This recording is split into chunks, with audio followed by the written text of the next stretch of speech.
Yo, what's going on YouTube? It's your boy LexThomas21 and I'm back here for another movie review for you guys. I will be reviewing Scream 3, the third film out of the franchise. Give you guys my thoughts, my grade, and what I thought initially about the film.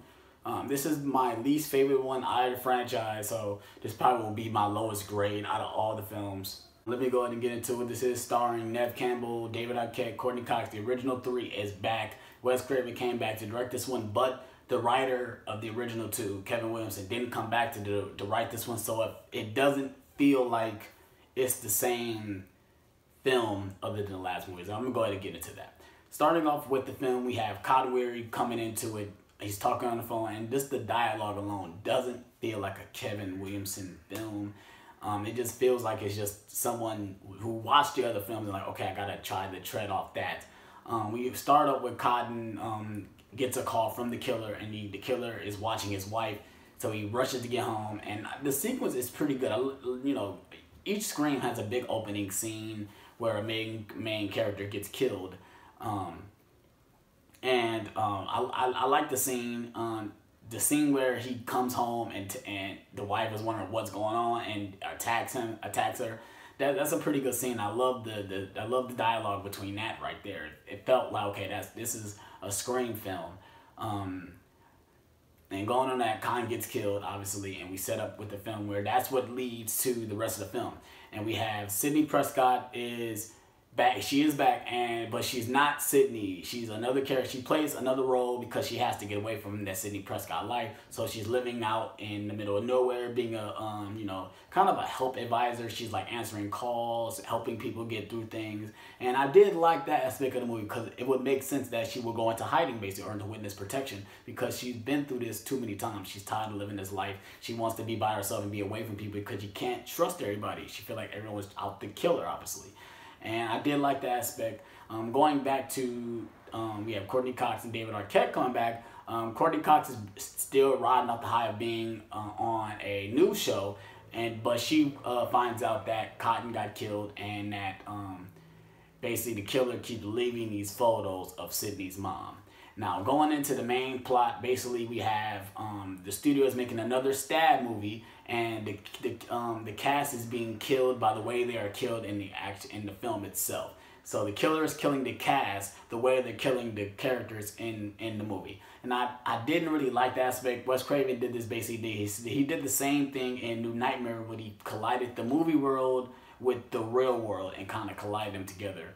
Basically, they were making a movie on a movie. I did like that a little bit since I want to be a director myself. I love looking at stuff like that.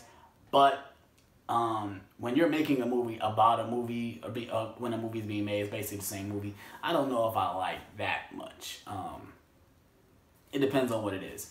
Some of the deaths were okay. Probably the weakest death is the character Sarah dies, and that's probably a weak death, even though she do fight him a little bit. But that's kind of a weak death. I think that's played by Jessica McCarthy actually, and she looks pretty good in that role actually. Going back to the supporting role, some of the characters are very forgettable. We have the character who plays Gail. She's kind of irritating character. Her voice is irritating actually, and we have the characters play Sidney, where she's led to believe. I guess she was led to believe to be the killer, but they kind of didn't show that much.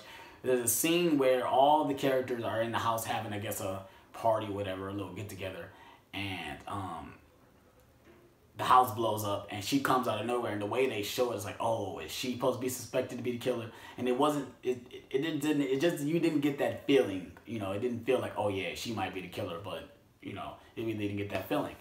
Like I said, some sequences were okay. There's a scene with the bodyguard, and the bodyguard is known for doing a lot of voice work, and it's funny looking at him. And actually the bodyguard plays, if you've seen Family Guy, he's the guy that's in the wheelchair. He plays his voice, and he's talking to the killer, but he's playing a Dewey voice, and he tells her like, I'm trying to find a killer. Hopefully no one gets stabbed like the way you did your little sister. And just little lines like that. Okay, we're hinting back to the first movie, and I like that a little bit. I liked where they were nodding back to the first film. I did like that a little bit. Going back in, let's go to the climax of the film, basically the ending where all the characters are in this big mansion, and we find out that the killer is the director of the actual movie that they're making. And we find out the reason why he's killing everyone is to get to Sidney. And the reason why he wants Sidney is because he is the son of Sidney's mother. They share the same mother. But that was before she played another role. She was an actress by a different name. And he got abandoned because she didn't want to do that no more. And she went to go have a normal life. So then they traded back to the first movie. They have what they do. He hired Billy to kill his mom and to set Cotton up and do all this stuff basically leading up to this reveal.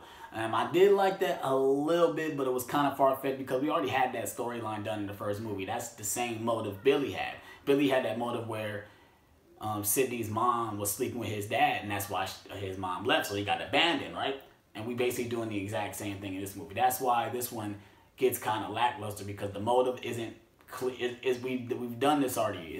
I call this one, this is like wringing out the rag. This is wringing out the rag. This is like, felt like it was, you know, trying to push something out when it was already dead after the second movie. If I had to grade it, I have to give it a 6 out of 10. I did highly still enjoy it because it is a Scream film. I'm kind of biased over this franchise. I do enjoy it as well. You know, I know all the lines, I know all the quips and wits and all the jump scares and everything. All the characters are still good. They play the character. Everyone plays the role the way they played in the other films. No one, you know, was terrible. Besides some of the side characters, the only one of the side characters I really do remember, the cop is pretty good. Played by Patrick Dempsey. He's pretty good in this. There's another character. He's the black character. He plays in the Cosby Show. He plays the little black boy in the Cosby Show. He's pretty funny because and you know, I'm black, so he's saying things that a black person would say, and I'm just sitting here like he's saying all the right things that I would say to them. Like I said, if I had to grade, I'd probably give it a 6 out of 10.